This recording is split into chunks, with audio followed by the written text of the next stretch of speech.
Log on to patreon.com/Dane Calloway or paypal.me/Dane Calloway to support me, my channel, and my content. Merchandise is now available at I'mJustHereToMakeYouThink.com.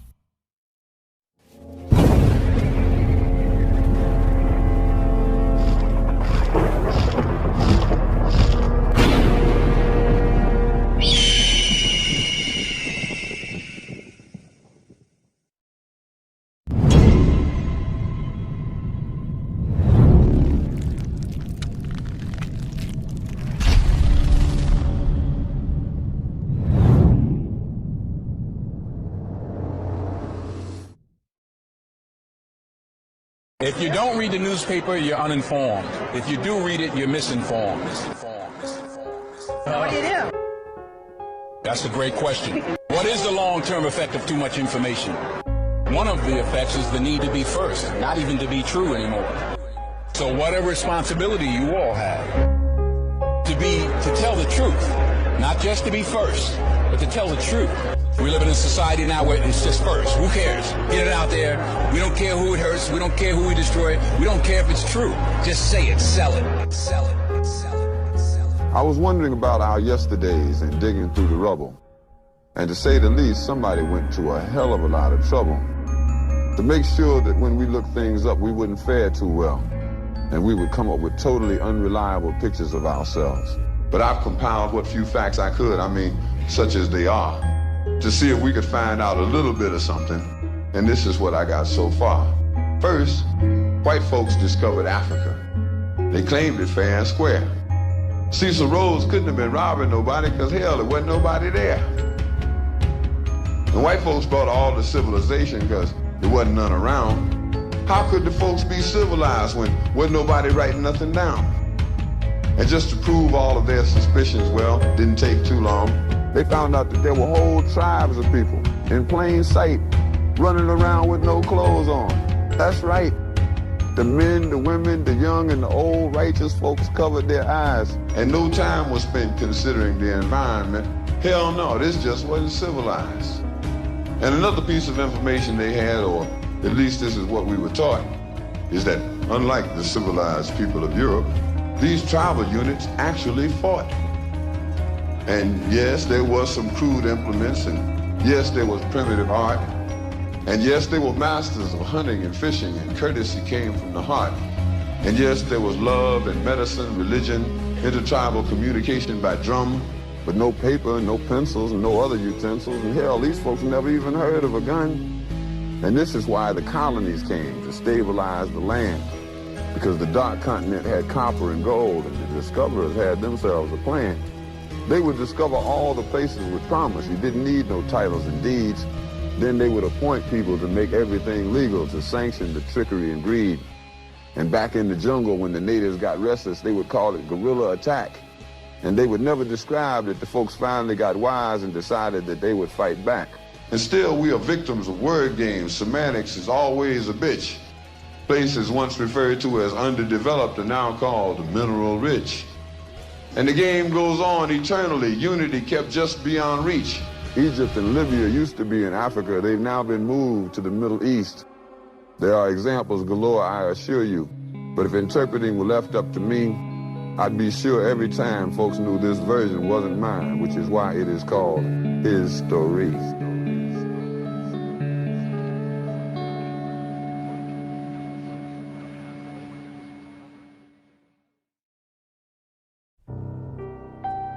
People of today's society in America have been misinterpreting and also misrepresenting what a fact actually means. And it is all due to what they have been indoctrinated and conditioned to believe, how a fact is psychologically and socially determined. For example, a person would normally consider traditional information given to them to be a fact without noticing that they just inadvertently allowed someone's opinion to be considered valuable as a source of creditable information. In other words, just because someone else states repetitive information that you may have heard about before during, let's say, your school days or your teenage years, for example, does not necessarily mean that the information given is true. If you shouldn't judge a book by its cover, and your parents informed you as a child that you should never talk to strangers, then why would a person believe that someone else's opinion is a fact when the people that gave you this information is a total stranger and you're allowing them to do your thinking for you?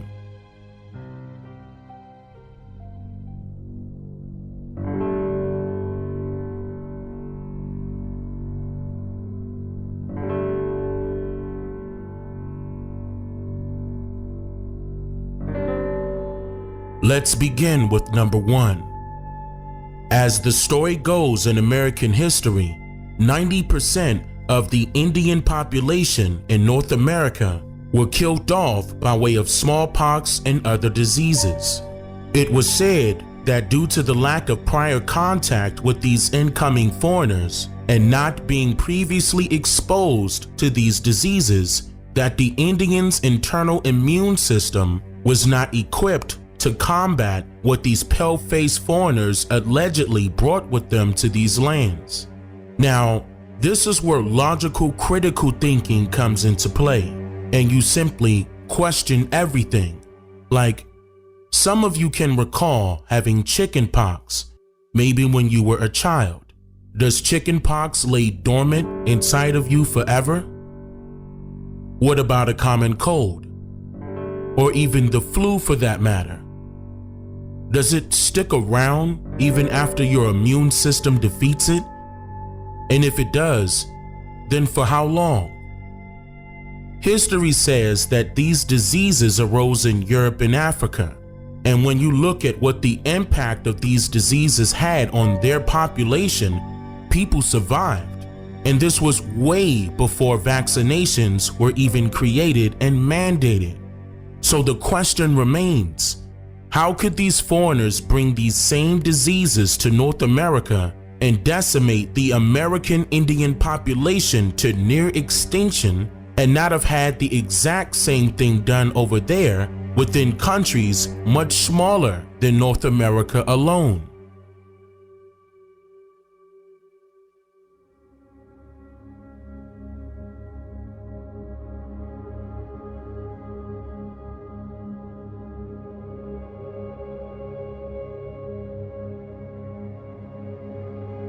Let's move on to number 2. You can recall the story of slavery throughout American history and how we are all told that allegedly 12.5 million enslaved Africans were brought to the Americas by way of slave ships between 1619 and 1875. However, history fails to mention or document how many whites it took to accomplish that. Or does it? First, let's go over a few very important things that are relevant to this subject. Like, according to more commonly known world maps of today, which derived from the Mercator world map of 1569, Europe is somehow located above, or rather north, of Africa. However, before it was colonized and named Europe, that particular land has always been one large landmass, meaning that there was no imaginary dividing line to separate it to begin with. So in this sense, Europe is and has always been a part of the lands that are commonly referred to as Africa, and the people residing throughout these lands would be considered as Africans. Now, history displays the number of alleged slaves who were brought to the Americas from foreign areas, leaving scholars, or rather students who are being taught American history, to contemplate, wonder, and assume who these slaves actually are, based solely on the biased information given to them by way of compulsory educational institutions. This process is called indoctrination, which is, quote, the process of teaching a person or group to accept a set of beliefs uncritically. Uncritically meaning, quote, with a lack of criticism or consideration of whether something is right or wrong, end quote.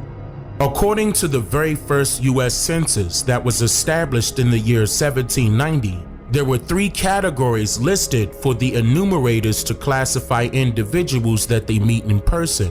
One being slaves, then free whites, and then all other free. Notice that the category free whites includes the word free. Free from what? Free from who? The 1790 U.S. Census recorded a total population count of just over 3.9 million people. However, marshals and other government officials admitted to the lack of not being able to properly record all inhabitants of this land as expected, due to the multiple indigenous Niji raids and wars that were already in progress during this time period, making the final population count royally inaccurate. What is also important to note is that the majority of the U.S. Census records and other vital documents from the years 1790 to 1910 were purposely lost and or damaged by way of fire, water, and smoke. This hideous action was heavily influenced by the likes of Walter Plecker, the Racial Integrity Act of 1924, and many other things that I have previously covered and will be covering again in a later planned documentary. But I said that to say this: does this sound as if someone or some bodies have something to hide? History loves to claim that the so-called enslaved Africans arrived in Jamestown, Virginia in 1619 first. However, I previously debunked this theory in full by researching documents and records held by both the National Archives of Spain and England and their associated historic libraries. The truth is that the famous quote stated by John Roth was misquoted several times, and that the story of what really happened was hidden. John Roth's famous quote was changed by the Department of Historic Resources to read, quote, 20 and odd Africans, from its original passage that read, quote, 20 and odd Negroes, in which both of these quotes are incorrect, according to John Roth's journal held by the National Archives of London, England.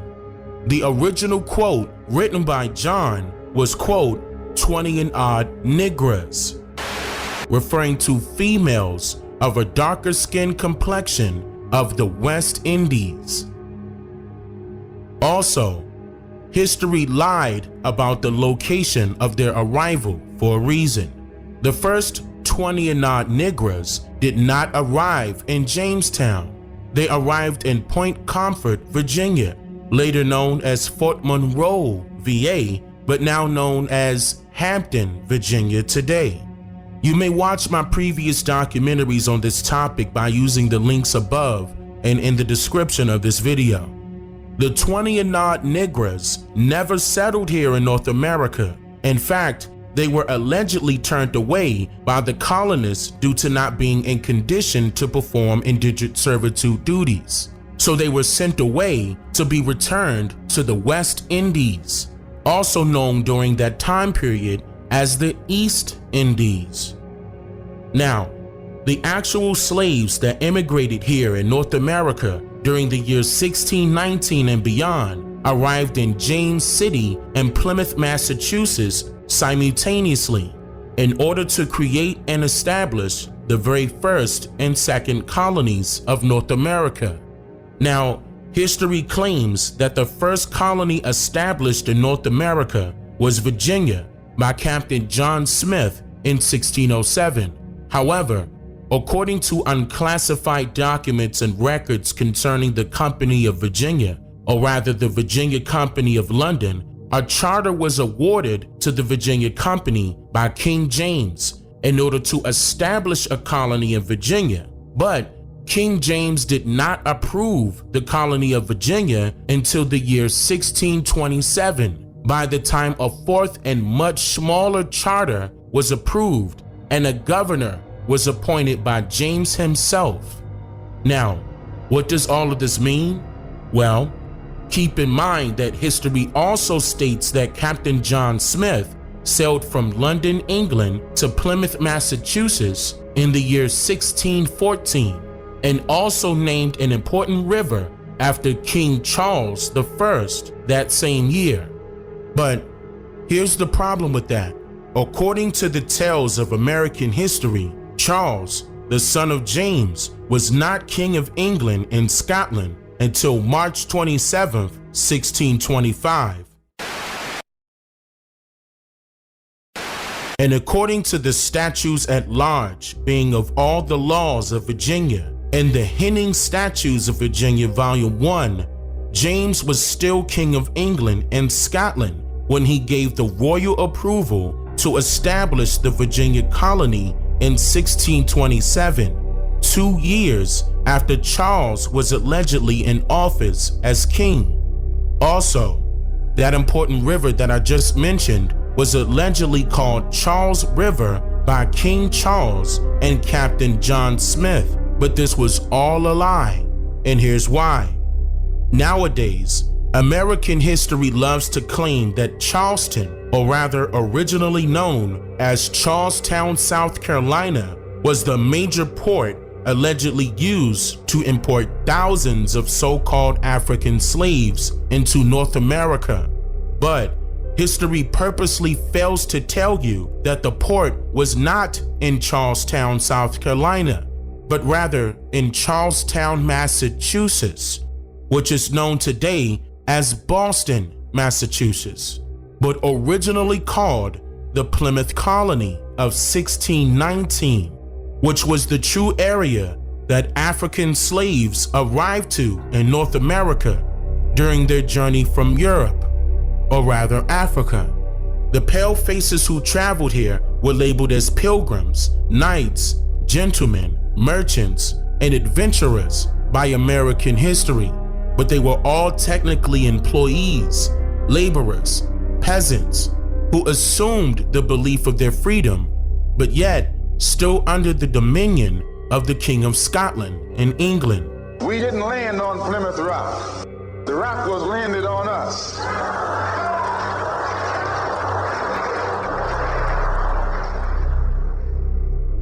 Our destiny is tied up in the destiny of America.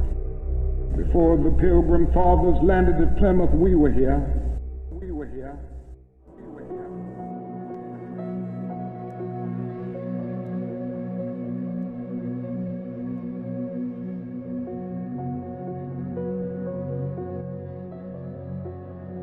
Moving on to number 3. Throughout American history, one of the most commonly used statements that will be considered as a fact of opinionated history is that Spanish master navigator and explorer Christopher Columbus discovered America in 1492 with help from Moroccan, or rather Iberian servants who were familiar with navigating the waters of the shores. Now, before I go any further, I want you to quickly make note of the word discover and its actual meaning. The word discover is commonly used to reference when something is exposed or made known, for originally it was a secret or hidden to the public, but now all is revealed. So now, if Christopher Columbus allegedly discovered America, that would not mean that he found new lands. No, it simply means that the people who sent him were already aware of these lands' existence, along with its people who were already inhabiting it. This also means that if the Christopher Columbus story that we were all told is actually true, then history and its writers are purposely mistitling his position as a navigator and explorer. Why is this, you ask? Well, since someone gave Christopher Columbus royal permission to be granted access to explore these lands in hopes of immediate relocation and settlement for their people, then that does make Christopher Columbus a discoverer, only because a discoverer originally meant informant during this time period. As the story goes, Christopher Columbus reported back to someone, right? And somehow his alleged story was documented. But it royally fails to mention that the true asterisk by his name should read spy.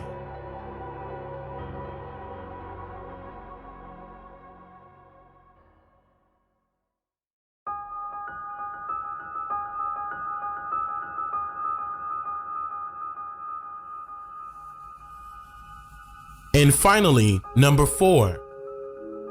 People have been told many different things concerning the Underground Railroad story, and somehow the story is being carried out as if it was just a myth.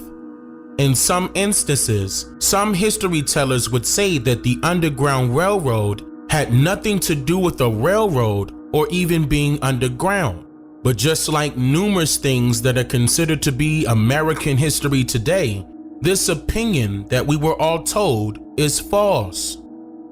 People who were born between the 1950s and beyond were told that the Underground Railroads were safe houses for runaway slaves, while people who were born in the 1930s and earlier were told that the Underground Railroads were actual railroads that people utilized in order to vacate their jobs. The significant differences between both stories is quite obvious, but just in case you were wondering why, let's go over why the phrase runaway slave was used later on in history books and other correlating curriculums. You can recall how the story of slavery goes. A slave master is the owner of those he or she enslaved, and that a slave's daily duty was commonly rather known as a laborer for his or her owner or slave master. The truth is that a so-called slave master's position was literally the employer, no matter their hue of complexion, and the so-called slave's position was literally the employee. The majority of people today are at-will employees, and the contract that you sign in order to become employed by a company means that you can quit or be released from your job at will. But during so-called slavery times, these same contracts were binding for much longer periods of time. Once or if your contract expires, you were then released or freed from all duties. So, when you hear the story of a person escaping via the Underground Railroad, this was a person that was attempting to leave their job before the expiration of their binding contracts, if they had one. So, why was it an Underground Railroad? Because even the right of transit for a slave, or rather a fugitive, was denied if their contract was not completed. So, what is the Underground Railroad? Upon the arrival of foreigners, they discovered a transportation system that ran both above and underground. This transportation system was previously designed to run from coast to coast, aligning parallel with the canals and rivers throughout North America. The expansiveness of these ancient railway structures was so great in numbers that it was very difficult for any foreigner to even attempt to regulate them all during this time period and even the days of so-called slavery. Now, you can get an idea of what these underground railroads looked like if you were to visit, say, your local train stations, for example. Upon close examination, you will notice that there are usually 2 to 3 sets of tracks, in which one set typically includes a left side track and a right side track. In more common use areas, only 2 sets out of a possible 3 are being used today, leaving one to wonder why one set of tracks are currently not in use. According to the routes that are displayed on the maps of the Underground Railroads, they directly correlate with the same routes of service that are still being used today, and even with some of the much older railway destinations that has since been removed, and also with portions of the railway system that ran deep underground. Now, I know what you're thinking. Everything is not a conspiracy, but not everything happens out of pure coincidence neither. A great amount of these much older and more narrow-like tracks ran through hundreds of different mines that led directly into a variety of mounds and mountains throughout the lands. And only the people that were familiar with these routes could conduct a method of transportation for others who are seeking freedom, or rather seeking to quit their jobs. America's history's most famous trophy to use when it comes to campaigning the so-called slave story that was alleged to have occurred here in North America is none other than Harriet Tubman. In the year 1896, at a suffrage convention, or rather a voting convention for women's rights in New York, Harriet Tubman was allegedly quoted stating the following: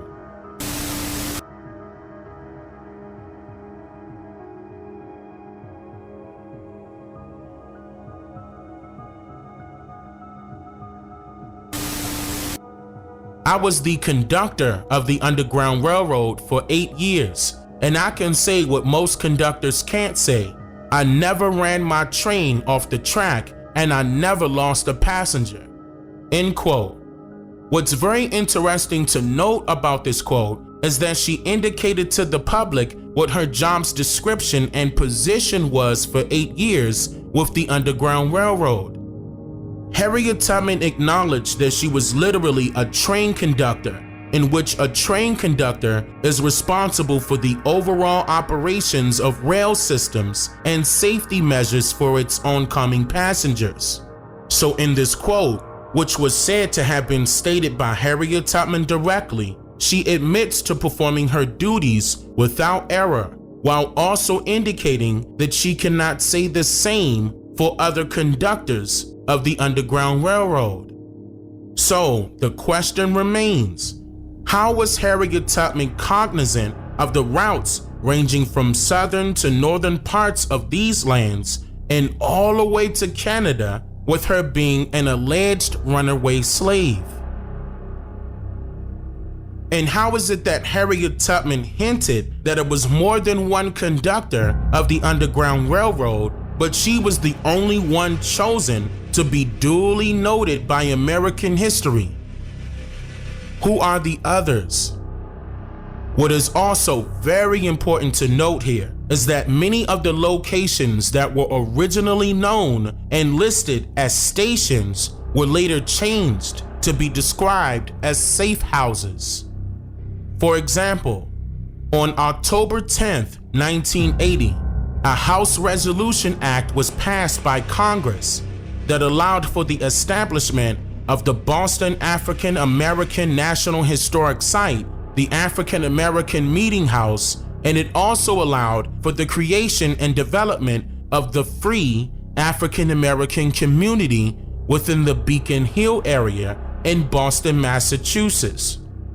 This 1980 act was signed into law to grant executive authorization, or rather, quote, cooperative agreements between the Secretary of the Interior of the Department of the Interior and the National Park Service Department to choose any, quote, sufficient properties within the boundary of the site and can determine that, quote, area as the Boston African American National Historic Site.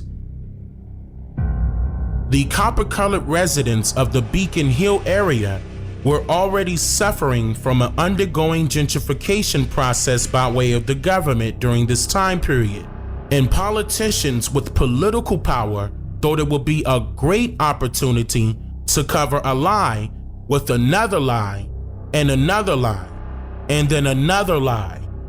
And here's why. Particular properties of the Beacon Hill area, whether publicly or privately owned, were chosen by the Secretary to immediately become official historic locations taught throughout American history and even African American history. And many of these chosen locations were in fact not the original location of the story it represents. In fact, the famously known Hayden House of Boston, Massachusetts, was chosen by the Secretary of the Interior as a safe house of the Underground Railroad, in which he commissioned the National Center for the Study of Afro-American History and Culture that same year in order to create the story behind it, knowing that the story is absolutely not true.